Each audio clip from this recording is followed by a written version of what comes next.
আমরা সবাই ঐক্যবদ্ধভাবে আগামীতে মাদক এবং সন্ত্রাসীকে প্রতিবাদ করব।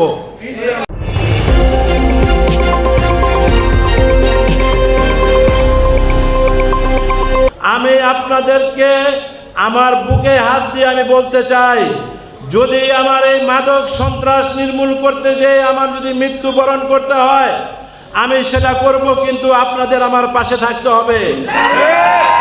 কারণ আমার একা পক্ষে কোনোভাবেই এই মাদক সন্ত্রাস নির্মূল করা সম্ভব নয়। আমরা অত্যন্ত ভাগ্যবান এক ব্যক্তি। আমরা যে ফতুল্লা থানা যে আপনার ভারপ্রাপ্ত কর্মকর্তা শরীফুল ইসলাম স্যারকে পেয়েছি, উনি অত্যন্ত ভালো লোক।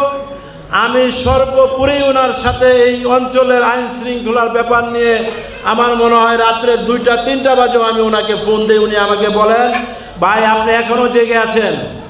আমি এইভাবে ওনার সাথে কাজ করি এবং উনি সাড়া দেন। এজন্য আমি এবং আমার কুতুবপুরের পক্ষ থেকে তাকে আন্তরিক ধন্যবাদ জানাই। তো যাই হোক, উনিও আমাদের পাশে আছেন। আসেন আমরা আজকে এই রোজার মাসে সবাই হাত তুলে প্রতিজ্ঞা করি যে আমরা কোনো সন্ত্রাসীকে ভয় পাই না, আমরা কোনো মাদক বিক্রেতারে ভয় পাই না। আমরা সবাই ঐক্যবদ্ধভাবে আগামীতে মাদক এবং সন্ত্রাসীকে প্রতিবাদ করব। সবাই হাত তুলে বলেন।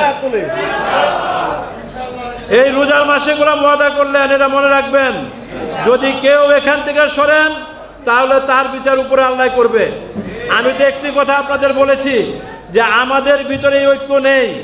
আমাদের ভিতর থেকে আমরা অনেক সময় অনেক নেতৃবৃন্দ সন্ত্রাসীকে ভয় পাই, মাদকদেরকে ভয় পাই।